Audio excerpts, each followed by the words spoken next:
Hello students, हम बात कर रहे थे भारत के अपवाद तंत्र की, जिसके अंदर हमने भारत के अपवाद तंत्र को 3 भागों में बांटा था। एक बांटा हमने सागरीय विन्यास के अनुसार, एक बांटा हमने उद्गम के क्षेत्र के अनुसार और एक बांटा प्रादेशिक रूप में। सागरीय क्षेत्र के रूप में अरब सागर और बंगाल की खाड़ी 2 भाग हो गए उसके, और उसके बाद उद्गम के क्षेत्र के रूप में बांटे तो 3 क्षेत्र हो गए, जिसमें हिमालय क्षेत्र की नदियाँ आ जाएंगी, प्रायद्वीपीय भारत की नदियाँ आ जाएंगी और अन्य क्षेत्रों में जिस नदी का उद्गम होता है वो आ जाएंगी। ठीक है। और लास्ट जो प्रादेशिक रूप में बांटा वो उत्तर भारत की नदियाँ और दक्षिण भारत की नदियाँ। नदियाँ पूरे भारत की एक है, लेकिन इनको अलग अलग भागों में बांट सकते हैं।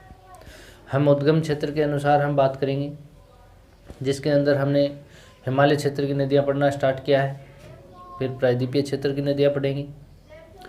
हिमालय के अंदर हमने मुख्य नदियों के रूप में 3 नदियों को देखा, सिंधु नदी और गंगा नदी, ब्रह्मपुत्र नदी। हमने सिंधु अपवाद तंत्र को लिया। सिंधु अपवाद तंत्र में हमने उसके बारे में जिक्र किया। सिंधु अपवाद तंत्र के अंदर सभी नदियाँ आ जाती है, जिसकी सहायक नदियाँ भी है, सिंधु नदी भी है, जिसका क्षेत्र पाकिस्तान में कितना है, भारत में कितना है, 93% पाकिस्तान में है सिंधु का क्षेत्र, उसका बेसिन, और 5% भारत से संबंधित है और 2% चीन से संबंधित है। उसके बाद में हम उस नदी का जिक्र करेंगे। नदी सिंधु अपवाद तंत्र में हम नदी को ले रहे हैं सिंधु नदी। कौन सी नदी होगी? सिंधु नदी। हमारा टॉपिक तो क्या है? भारत का अपवाद तंत्र। भारत का अपवाद तंत्र, ड्रेनेज सिस्टम। ठीक है। भारत का अपवाद तंत्र है, इसके अंदर हम सिंधु अपवाद तंत्र को पढ़ रहे हैं। उसके अंदर पहली नदी हम क्या ले रहे हैं? सिंधु नदी। कौन सी नदी ले रहे हैं? सिंधु नदी। पहले तो इसके प्राचीन नाम देखते हैं, क्या क्या नाम है। ठीक है। इस नदी को ऋग्वेद में इस नदी का नाम है सप्तसिंधु। सप्तसिंधु बहुत बार एग्जाम में क्वेश्चन पूछे जाते हैं। सप्तसिंधु ऋग्वेद में कहने वाली नदी कौन सी है? तो कौन सी होगी? सिंधु नदी। ठीक है। इस नदी को फारसियों या पारसियों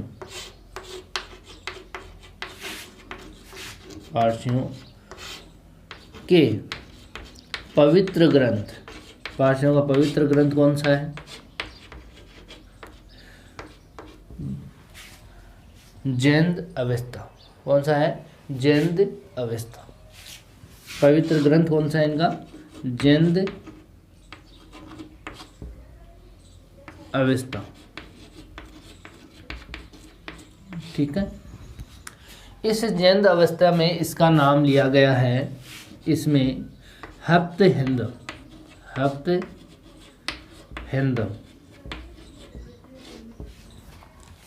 समझ गए? सिंधु नदी है। सिंधु नदी का ऋग्वेद में तो नाम क्या है? सप्तसिंधु। ठीक है। पारसी या फारसी है, वो उनका पवित्र ग्रंथ है जैन अवेस्ता। उस जैन अवस्था में इस नदी का नाम है हप्त हिंद। ठीक है। वो नाम देखें तो तिब्बत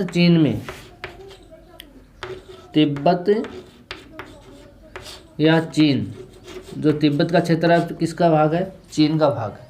तो तिब्बत चीन में इस नदी का नाम है सिंगी खम्बान।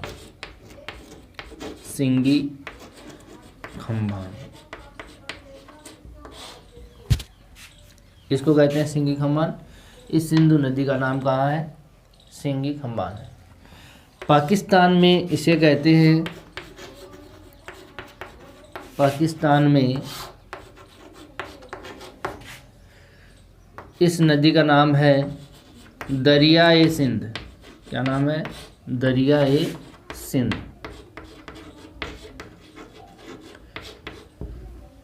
क्या कहते हैं, दरियाए सिंध। ठीक है, ये तो इनके नाम हो गए।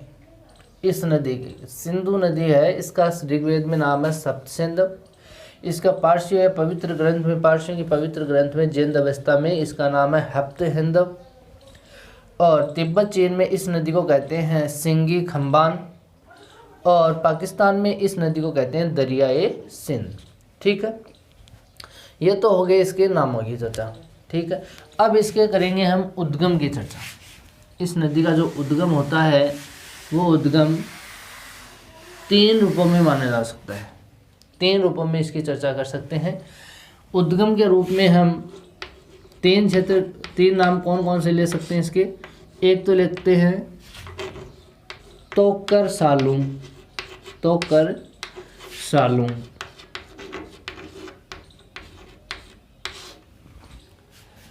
ग्लेशियर,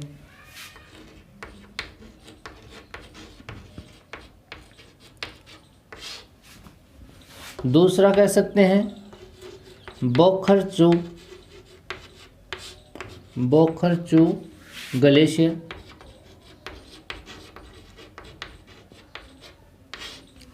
और तीसरा ले सकते हैं इसके अंदर शान की बाव,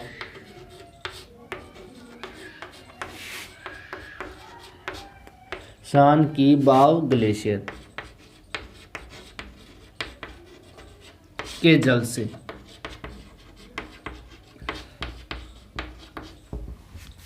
ये वैसे एक मान सकते हैं। ठीक है, ग्लेशियर की बात करें हम तो तोकर सालुंग ग्लेशियर वहीं पे है, उसका पानी। बोखरचू ग्लेशियर वहीं पर है तिब्बत चीन में, और शान की बाव ग्लेशियर भी वहीं है तिब्बत चीन में। ठीक है, तो इन तीनों ग्लेशियर का जल, इसका कोई भी नाम आ सकता है। ऑब्जेक्टिव क्वेश्चन बनते हैं। सिंधु नदी का उद्गम क्षेत्र है तो उसके अंदर आपको तोकर सालुंग भी मिल सकता है, आपको बोखरचू भी मिल सकता है, आपको शान की बाव भी मिल सकता है। ठीक है, दूसरा नाम भी ऐसे भी आ सकता है कैलाश पर्वत के ग्लेशियर का जल, ग्लेशियर का जल ऐसे भी आ सकता है, या ऐसे भी आ सकता है मानसरोवर झील से, मानसरोवर झील से इसका उद्गम हो। तो आपको ये नाम याद रखने हैं इसके उद्गम के अंदर। कौन कौन से उद्गम कहाँ से होता है, तोकर सालुंग ग्लेशियर से भी आ सकता है, बोखरचू ग्लेशियर से भी आ सकता है, शान की बाव ग्लेशियर से भी आ सकता है, कैलाश पर्वत के ग्लेशियर का जल भी आ सकता है, और आपके ऑब्जेक्टिव क्वेश्चन में मानसरोवर झील से भी इसका आ सकता है। तो आप उद्गम में अगर डिस्क्रिप्टिव क्वेश्चन आ जाता है तो डिस्क्रिप्टिव में उद्गम क्षेत्र लिखोगे तो उद्गम क्षेत्र में सब नाम लिखने हैं आप। ठीक है, तो तीनों क्षेत्रों से इसका उद्गम माना जाता है। अब बात करते हैं कि ये निकलती कहाँ से हैं और भारत में कहाँ पर ये प्रवेश करती है। देखो मैप में देखते हैं, यहाँ पे अगर भारत के मानचित्र में देखें हम इसको,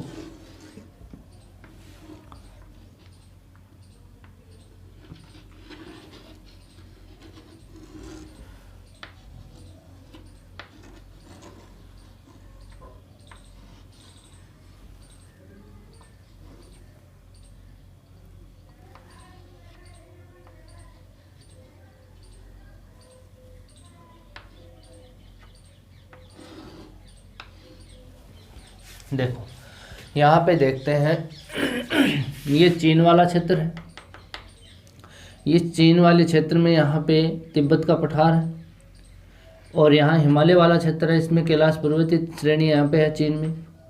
तो इस भाग से यहाँ से मानसरोवर झील भी है, इस क्षेत्र में क्या है, मानसरोवर झील भी है।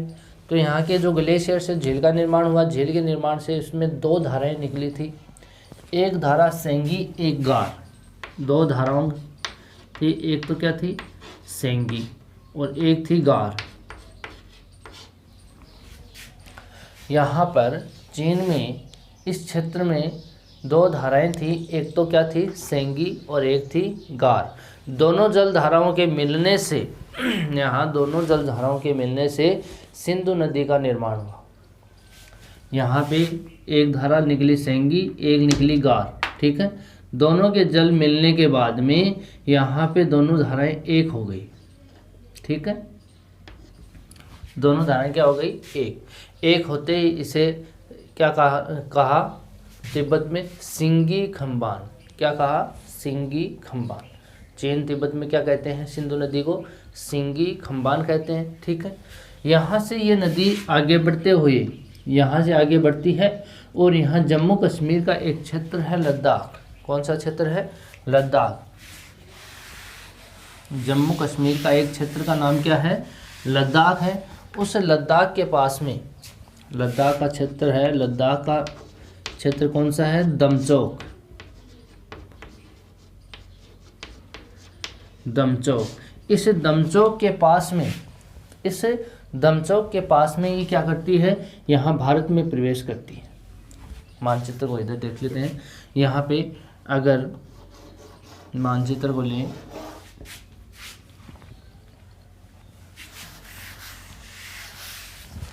सेंटर में लेते हैं,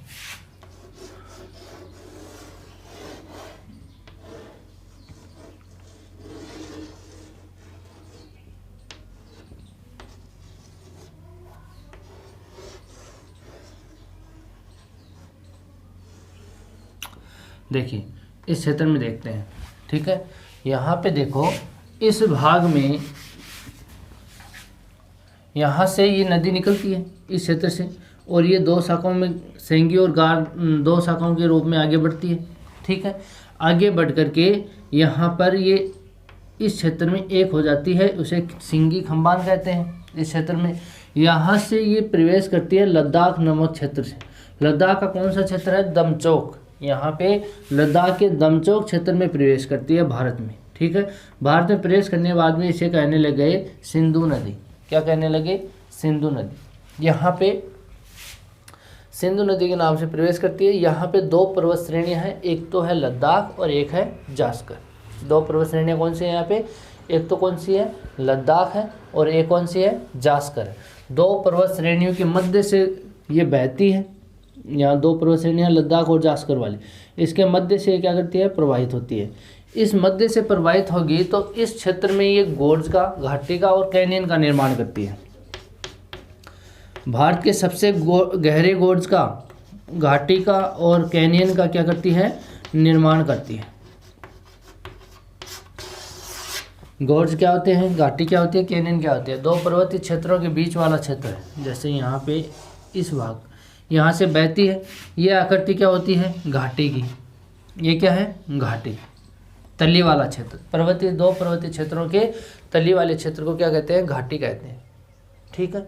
अगर ये भाग, इसको आप पूरे को आकार देखो, यहाँ पर इसकी आकृति देखो, यू आकार की है, ऐसे खड़ा ढाल है, तो इस गहरे रूप में आकार में इसको क्या कहते हैं, यहाँ पे गोर्ज।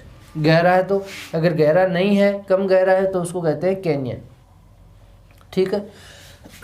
भारत का सबसे गहरा गोर्ज इस क्षेत्र में ये क्या करती है, निर्मित करती है, सिंधु गोर्ज जिसको बोलते हैं, ठीक है। यहाँ से ये नदी जम्मू कश्मीर पीओके वाले क्षेत्र में चली जाती है। पीओके वाले क्षेत्र में जाकर के इस नदी के यहाँ पर इस पाकिस्तान के समीप, यहाँ जम्मू कश्मीर से बहते हुए यहाँ पाकिस्तान के समीप ये चिल्लास नामक पाकिस्तान, यहाँ पे चिल्लास नामक स्थान है। उस चिल्लास नामक स्थान पे, यहाँ पे चिल्लास के पास में ये पाकिस्तान में प्रवेश कर जाती है। कौन से स्थान में, चिल्लास नामक स्थान पर। पाकिस्तान में ये नदी यहाँ पे दरियाए सिंध कहलाती है। क्या कहलाती है, दरियाए सिंध। और ये यहाँ पे भारत के समीप, यहाँ पास से ही बहते हुए आगे यहाँ पर बहते हुए जाती है। पंजाब नामक स्थान आता है, पंजाब प्रांत जिसको बोलते हैं, पाकिस्तान का, अपने भारत का भी है और पाकिस्तान का भी है। इस पंजाब नामक प्रांत के पास में, यहाँ पर पंजाब नामक प्रांत में, इसमें पंचनद जो नदियाँ हैं, पंचनद सम्मिलित होती हैं। कौन सी नदियाँ, पंचनद। पंचनद में कौन कौन सी आती हैं, इधर देखो, झेलम आती है, चिनाब आती है, रावी, व्यास, सतलज, ये सब नदियाँ कौन सी हैं, पंचनद है। इसका जल इसमें आकर के मिलता है, कहाँ पर मिलता है, पंजाब प्रांत के, पंजाब प्रांत के मिठन कोट में, मिठन कोट के पास या कोट के समीप, ठीक है। ये जल कहाँ पे मिलता है, मिठन कोट के समीप। पाकिस्तान के अंदर पंजाब प्रांत है, उस पंजाब प्रांत का एक क्षेत्र है मिठन कोट, उसके पास में ये पंचनद आकर के इसमें मिल जाती हैं। पंचनद का मतलब कौन कौन सा आता है, झेलम है, चिनाब है, रावी है, व्यास है, सतलज है, ठीक है। इनका जल आकर के इसमें मिठन कोट के पास में मिल जाता है। यहाँ से इनका जल लेकर के ये नदी आगे बढ़ती है और आगे बढ़ के यहाँ पाकिस्तान में ही यहाँ पे सिंध प्रांत है, कौन सा प्रांत है, सिंध प्रांत है। उस सिंध प्रांत का एक क्षेत्र है ठट्टा, कौन सा क्षेत्र है, ठट्टा। सिंध प्रांत का एक क्षेत्र का नाम है ठट्टा नामक स्थान। इस ठट्टा के पास में ये डेल्टा बना करके यहाँ पे विलुप्त हो जाती है, या इसका डेल्टा बन जाता है, इस नदी का डेल्टा बन जाता है। समझ गए, कहाँ से स्टार्ट हुई, कहाँ पे जाके इसका अंत हुआ। ये देखो, मानसरोवर के तोकर सालुंग शानकीबाग ग्लेशियर से इसका जल निकलता है। निकलता किस रूपों में है, सेंगी और गार, दो जल धाराओं के रूप में इसका जल निकलता है। दोनों धाराएं जाकर के यहाँ पे एक हो जाएगी, यहाँ तिब्बत चीन में, और उसको कहते हैं यहाँ पे सेंगी खम्बान, ठीक है। यहाँ से ये नदी है, यहाँ से नदी निकल कर के आगे बढ़ती है भारत में, और यह भारत में इस दमचौक नामक स्थान पे लद्दाख में ये प्रवेश करती है। वहाँ से लद्दाख और जास्कर श्रेणियों के मध्य से गुजरती है। तो आपको ये भी ध्यान में हो गया होगा, सिंधु गोर्ज जो है वो कहाँ पर है, लद्दाख और जास्कर पर्वत श्रेणियों के मध्य। कहाँ पर है, लद्दाख और जास्कर पर्वत श्रेणियों के मध्य कौन सा क्षेत्र है, यहाँ पे सिंधु गोर्ज वाला क्षेत्र है, ठीक है। यहाँ से बहते हुए ये नदी आगे जम्मू कश्मीर से होते हुए पाकिस्तान के यहाँ पे एक क्षेत्र का नाम है चिल्लास, उस चिल्लास नामक स्थान में ये पाकिस्तान में प्रवेश करती है, ठीक है। चिल्लास से ये पाकिस्तान में प्रवेश करके पाकिस्तान के यहाँ पंजाब प्रांत में बहती है। पंजाब प्रांत में इसमें पंचनद जो नदियाँ हैं वो आकर के मिल जाती हैं। इनका जल लेकर के ये नदी आगे बढ़ती है। आगे बढ़ करके यहाँ पर ये ठट्टा नामक स्थान पे अपना डेल्टा बना देती है। ये तो बात है आज की, वर्तमान की, ठीक है। वर्तमान में इसका डेल्टा कहाँ बनता है, सिंध जो प्रांत है इसका, सिंध प्रांत के ठट्टा नामक स्थान पे बनता है। लेकिन जो प्राचीन समय था, प्राचीन कब का समय था, आज से 2500 साल पहले, 2500 ईसा पूर्व, या इसको ऐसे मान सकते हो, अभी तो हम कौन से सदी में जी रहे हैं, 2100 ईसा पूर्व, 2100 ईस्वी में जी रहे हैं, यानी 2000 के बाद वाली ईस्वी में जी रहे हैं, 21वीं में। लेकिन ये तो 2500 की बात कर रहे हैं, तो यहाँ इसका मतलब ये हो गया 2500 साल पहले की बात है, तो यानी कि शताब्दी से 300 वर्ष पूर्व है, यानी 3 शताब्दी पहले, 3 शताब्दी ईसा पूर्व, शताब्दी ईसा पूर्व। ये तो आज से पहले है, 2500 साल पहले, यानी आज जो वर्तमान समय है इससे 2500 साल पहले इस नदी का डेल्टा कहाँ था, या ऐसे मान लो 3 शताब्दी ईसा पूर्व है, यानी ईस्वी सन है 0 है, अपने ईस्वी सन 0 है, तो ईस्वी सन के पहले 300 शताब्दी पहले इसका जो डेल्टा बनता था वो डेल्टा यहाँ पे आगे बढ़ता था कच्छ के रण में। कहाँ बनता था, कच्छ के रण में। कच्छ का रण कहाँ है, गुजरात में। भारत में जो कच्छ का रण है यहाँ पे, इस कच्छ के रण में यहाँ पर इसका डेल्टा बनता था। किसका डेल्टा, सिंधु नदी का, यानी आज से 2500 साल पहले इसका डेल्टा बनता था, यहाँ कच्छ के रण में बनता था। कच्छ का जो मैदान है वो इसी नदी के द्वारा निर्मित किया हुआ कच्छ का रण यानी मैदान स्थित है, ठीक है। आज इसका डेल्टा बनता है पाकिस्तान में, यहाँ पे ठट्टा नामक स्थान पर, ठीक है। अब इसकी सहायक नदियाँ देखते हैं। इस जो सिंधु नदी है इसकी सहायक नदियाँ कौन सी थी? पंचनद थी। यहाँ पे पंचनद आकर के मिलती हैं, ठीक है। पंचनद कहाँ से आकर मिलते हैं? इस क्षेत्र से। यहाँ पर एक नदी आती है, इस नदी का नाम है झेलम। झेलम के अंदर यहाँ से 2 शाखाओं में आती है एक नदी, वो चिनाब, उसमें झेलम का जल मिल जाता है। झेलम का जल मिलने के बाद में और ये जो क्षेत्र है ये किस में मिल जाती है? ये पंचनद में, मिठनकोट के पास में ये मिल जाती है। इसमें एक रावी नदी आकर के मिलती है, ठीक है। रावी नदी के बाद में इसमें एक नदी आकर के मिलती है व्यास और सतलज नदियाँ, ये आकर के इसके अंदर मिलती हैं, ठीक है। तो सब नदियों का जल इस सिंधु नदी के अंदर चला जाता है। तो यहाँ पे सिंधु नदी की सहायक नदियाँ कौन सी हो गई? एक तो ये हो गई पंचनद वाली। इनके अलावा भी सिंधु की सहायक नदियाँ हैं, ध्यान रखना। ये जो पंचनद है, इन पंचनद जो नदियाँ हैं इनके अलावा भी सिंधु की सहायक नदियाँ हैं। वो अन्य सहायक नदियाँ कौन सी हैं? या ऐसे लिख सकते हो, पंचनद के अलावा, पंचनद के अलावा सहायक नदियाँ, सहायक नदी आप लिख सकते हो यहाँ पे श्योक नदी, श्योक नदी है। दूसरी जास्कर नदी है। तीसरी बोल सकते हो आप यहाँ पे गिलगित नदी, गिलगित नदी।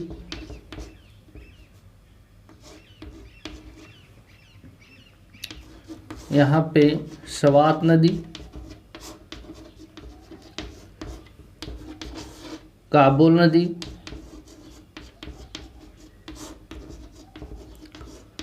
और यहाँ पे गोमल, गोमल नदी। ये सिंधु नदी की सहायक नदियाँ हैं। यहाँ पे बात करेंगे हम इस क्षेत्र में, जम्मू वाले क्षेत्र में, तो इसके इस दाएं तट पर एक नदी आकर के मिलती है, उस नदी का नाम है यहाँ पे श्योक नदी। कौन सी नदी है? श्योक नदी। इस पंचनद के अलावा बाएं तट पर आकर के मिलने वाली एकमात्र नदी है जास्कर नदी। यहाँ से बाएं तट से मिलने वाली 2 नंबर पे इस बाएं तट से मिलने वाली एकमात्र नदी कौन सी है? जास्कर नदी है। इसकी लैंग्वेज कैसी होगी? पंचनद के अलावा बाएं तट पर एकमात्र मिलने वाली जो नदियां हैं उस नदी का नाम क्या है? जास्कर नदी है। तो इसके ब्रैकेट में आप लिख लोगे बाएं तट पर मिलने वाली एकमात्र नदी पंचनद के अलावा, ठीक है। इसके बाद में हम बात करते हैं 3 नंबर पे पीओके वाले क्षेत्र में। ये कौन सा क्षेत्र है? पीओके वाला। तो पीओके वाले क्षेत्र के अंदर इसमें नदी है गिलगित नदी। कौन सी नदी आती है? गिलगित नदी, वो दाएं तट पर है। गिलगित के पास में एक नदी आती है यहाँ पे इस क्षेत्र में, उस नदी का नाम है सवात। कौन सी नदी है? सवात नदी। सवात नदी के अंदर आकर के अफगानिस्तान से एक नदी निकल कर के आती है काबुल, वो काबुल नदी मिलती है सवात नदी में, और उसका जल कहाँ आता है? सिंध नदी में, ठीक है। तो यहाँ पे कौन सी नदी है? 5 नंबर पे काबुल। 4 नंबर पे कौन सी नदी है? यहाँ पे सवात नदी। और एक नदी पाकिस्तान में आती है गोमल, वो यहाँ सिंधु के दाएं तट पर ही है। 6 नंबर पे इसकी सहायक नदी कौन सी है? गोमल नदी। तो इसकी पंचनद के अलावा सहायक नदियाँ 6 नदियाँ हैं। कौन कौन सी हैं? श्योक है, छोटी धाराओं में तो बहुत है लेकिन ये मुख्य नदियाँ हैं। श्योक नदी है, ये जम्मू कश्मीर में है। दूसरी जास्कर इसके बाएं तट पर है जम्मू कश्मीर में। और यहाँ पे गिलगित नदी पीओके वाले क्षेत्र में है।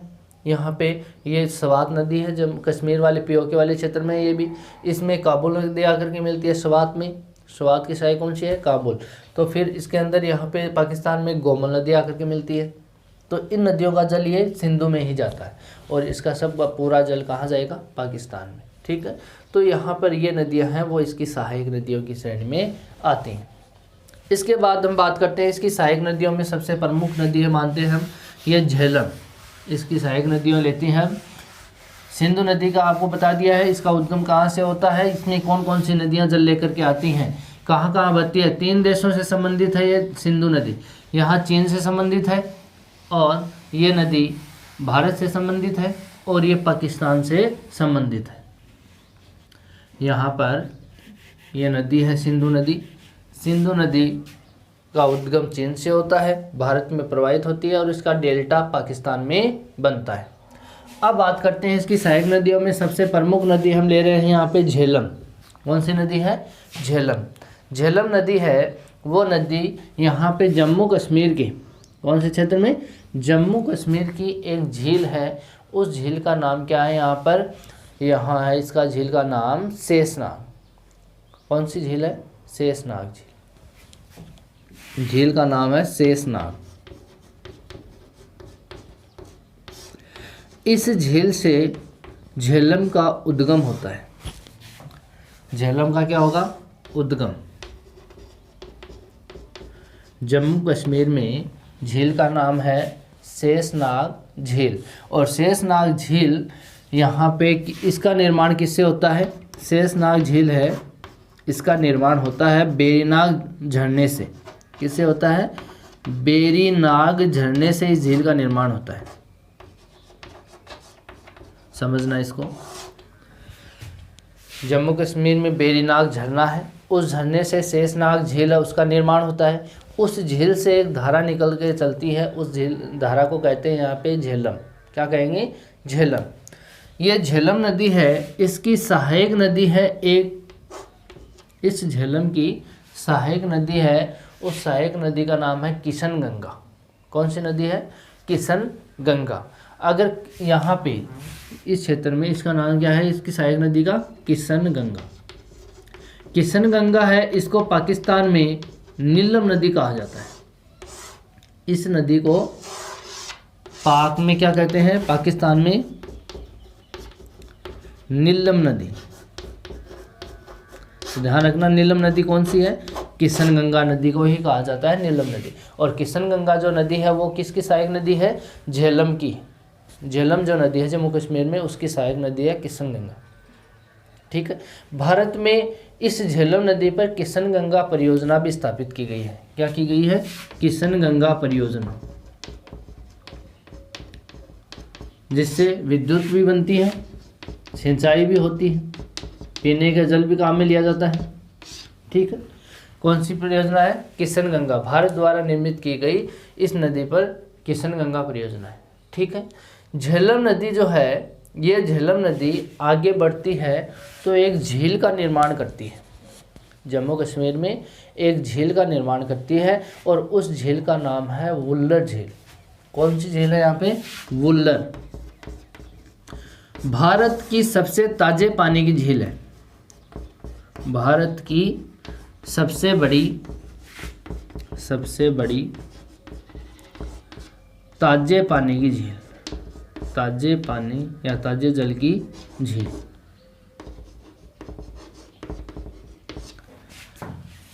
भारत की सबसे बड़ी ताजे पानी की झील कौन सी है? वुल्लर झील। और उस वुल्लर झील का निर्माण कौन करता है? यहाँ पे झेलम नदी। कौन सी नदी करती है? झेलम नदी। अब ये जो नदी है झेलम नदी, ये बासमंगल के पास में, पाक का एक क्षेत्र है बासमंगल। कौन सा क्षेत्र है? बासमंगल।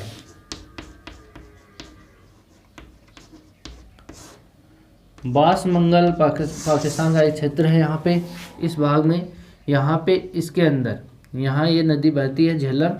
झेलम नदी यहाँ पे बासमंगल नामक स्थान पे पाकिस्तान में प्रवेश करती है। कहाँ पे प्रवेश करती है? पाकिस्तान में।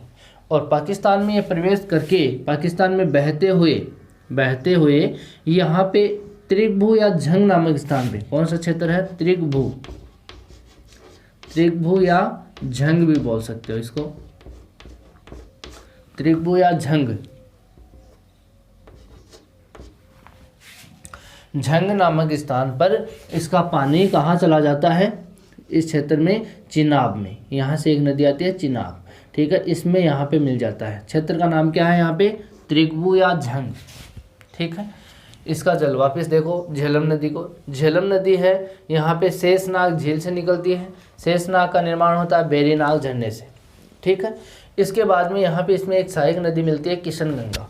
किशन गंगा नदी है वो पाकिस्तान की नदी है, वो पाकिस्तान से आकर के यहाँ पे झेलम में मिलती है। पाकिस्तान में किशन गंगा को नीलम नदी कहा जाता है। ठीक है। उस पर एक परियोजना बनाई गई है किशन गंगा परियोजना, वो भारत की है। ठीक है। यहाँ पर उसके बाद में ये जो झेलम नदी आगे बढ़ती है तो जो क्षेत्र है यहाँ पे जम्मू कश्मीर वाला, वहाँ पे वुल्लर झील का निर्माण करती है। वुल्लर झील भारत की सबसे बड़ी ताजे पानी की झील है। वहाँ से ये नदी आगे बढ़ते हुए यहाँ बास मंगल नामक स्थान में पाकिस्तान में प्रवेश करती है। भारत से पाकिस्तान में प्रवेश करती है बास मंगल नामक स्थान पर, ठीक है। वहाँ से आगे बढ़ते हुए पाकिस्तान में ही एक क्षेत्र है त्रिकभू या झंग नामक, यहाँ में त्रिकभू या झंग, इस क्षेत्र में वो चिनाब नदी का पानी आता है, उसमें जाकर के मिल जाती है या शामिल हो जाती है, ठीक है। इस नदी का जो प्राचीन नाम है, कौन सा नदी का? झेलम नदी। झेलम नदी का जो प्राचीन नाम है, ऋग्वेद नाम है, प्राचीन ऋग्वेद में इसको क्या कहते हैं? ऋग्वेद में इसका नाम है वितस्ता। क्या नाम है? वितस्ता। याद रखना इस नाम को, बहुत बार नाम पूछा गया है। झेलम का प्राचीन या ऋग्वेदिक नाम क्या है? वितस्ता नाम है, ठीक है। जो श्रीनगर है यहाँ पे जम्मू कश्मीर में, श्रीनगर जो शहर है वो शहर झेलम के तट पर ही बना हुआ है। किसके तट पर है? झेलम की, यानी झेलम के तट पे जो शहर बसा हुआ वो श्रीनगर है। श्रीनगर कौन सा शहर है? जम्मू कश्मीर की ग्रीष्मकालीन राजधानी जहाँ पे है, ग्रीष्मकालीन राजधानी जो जम्मू कश्मीर की कौन सी है? श्रीनगर, ठीक है। तो वो श्रीनगर कहाँ पर है? इस झेलम के तट पर ही स्थित है। तो इतनी बातें हमने इसकी कर ली है, ठीक है। नेक्स्ट नदी देखते हैं चिनाब। कौन सी नदी? चिनाब नदी। ये तो झेलम थी, झेलम का जल किस में मिलता है? चिनाब में मिलता है। अब बात करते हैं हम चिनाब नदी। चिनाब नदी है वो हिमाचल प्रदेश में, हिमाचल प्रदेश जो है इस क्षेत्र में, ये कौन सा है? हिमाचल प्रदेश, जम्मू कश्मीर के यहाँ पे दक्षिण में। हिमाचल प्रदेश एक राज्य है, उस राज्य के एक क्षेत्र है, ठीक है। वो क्षेत्र के पास में यानी तंडी, इसको क्या बोलते हैं? तंडी या केलांग। क्षेत्र का नाम है तंडी या केलांग। ये कहाँ पर है? तंडी नामक स्थान पर, यानी कि ये क्षेत्र है कहाँ? हिमाचल प्रदेश में, ठीक है। हिमाचल प्रदेश में ये जो तंडी नामक स्थान है, इसमें दो धाराओं के रूप में एक नदी निकलती है। वो कहाँ से निकलती है? लाहौल क्षेत्र के बारालाचा दर्रे से। हिमाचल प्रदेश का कौन सा क्षेत्र है? इसके पास में, तंडी के पास में एक क्षेत्र है लाहौल। लाहौल में एक दर्रा है, हमने दर्रे की बात की थी, बारालाचा, बारालाचा दर्रा है। उस दर्रे से इसका उद्गम माना जाता है। किसका? इस चिनाब का। लेकिन ये दो धाराओं में निकलती है यहाँ से, एक तो निकलती है चंद्रा और एक निकलती है भागा। इन दो धाराओं से चिनाब का निर्माण हुआ है और ये दोनों धाराएं कहाँ से निकलती है? बारालाचा दर्रे से। यानी कि जो हिमाचल प्रदेश का तंडी या केलांग नामक स्थान है, यहाँ इसके पास में लाहौल क्षेत्र है, उस लाहौल क्षेत्र में क्या है? बारालाचा दर्रा है, वहाँ से दो धाराओं में इसका उद्गम होता है। दो धाराएं कौन सी है? चंद्रा व भागा। दोनों क्षेत्र हैं, दोनों नदियाँ आकर के धाराएं मिलती हैं, इसका नाम पड़ जाता है चंद्रभागा। क्या नाम पड़ जाता है? चंद्रभागा, ठीक है। यहाँ पे हिमाचल प्रदेश में चंद्रभागा नदी यहाँ पर बहती हुई आगे बढ़ती है और यहाँ हिमाचल प्रदेश के अंदर ही एक क्षेत्र का नाम है भांडेर कोट। क्या नाम है? भांडेर कोट। इस भांडेर कोट में इस चंद्रभागा नदी का नाम हो जाएगा चिनाब, ठीक है। पहले तो ये क्या कहलाती थी? चंद्रभागा नदी। और जो हिमाचल प्रदेश का भांडेर कोट है उसके अंदर आते ही इसका नाम क्या पड़ जाएगा? चिनाब, ठीक है। क्या नाम पड़ जाएगा? चिनाब नाम पड़ जाएगा। यहाँ पर अगर इसका प्राचीन नाम देखें चिनाब का तो अस्किनी, इसका ऋग्वेदिक नाम क्या है? अस्किनी नाम है। इसका तो क्या था? वितस्ता, और इसका नाम क्या है? अस्किनी। सिंधु नदी को सप्त सेंधव, ऋग्वेदिक नाम या प्राचीन नाम, ठीक है। तो यहाँ पर इस क्षेत्र में, इस भांडेर कोट में इसका नाम क्या पड़ जाएगा? यहाँ पर नाम पड़ जाएगा इसका चिनाब। उसके बाद में हम बात करें तो ये पाकिस्तान में कहाँ पर मिलती है? जम्मू कश्मीर का एक क्षेत्र है रियासी। कौन सा क्षेत्र है? रियासी क्षेत्र। रियासी क्षेत्र के पास में ये पाकिस्तान में मिल जाती है या प्रवेश करती है। रियासी क्षेत्र है, उस रियासी क्षेत्र में ये पाकिस्तान में क्या करती है?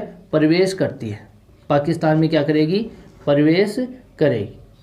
ठीक है, पाकिस्तान में प्रवेश करने के बाद में इसका जल जो है पाकिस्तान में बहता हुआ त्रिगबु या झंग के पास में ये जल ग्रहण कर लेगा, किसका, झेलम का। ये जो चिनाब नदी है वो यहाँ किसका जल ग्रहण कर लेगी, यहाँ पे कर लेगी झेलम नदी का। ठीक है, और ये आगे जाकर के जल मिठनकोट के पास में सिंधु में मिल जाएगा। वापस देखो चिनाब को, यहाँ पे हिमाचल प्रदेश है, हिमाचल प्रदेश के तंडे नामक जो क्षेत्र है उसके पास में एक क्षेत्र है लाहौल। लाहौल क्षेत्र के पास में एक दर्रा बना हुआ है, बारालाचा दर्रा। वहाँ से दो धाराओं के रूप में इसका उद्गम होता है, चंद्रा और भागा। चंद्रभागा नदी वहाँ पे ये कहलाएगी, दोनों धाराएं मिलकर के चंद्रभागा नदी।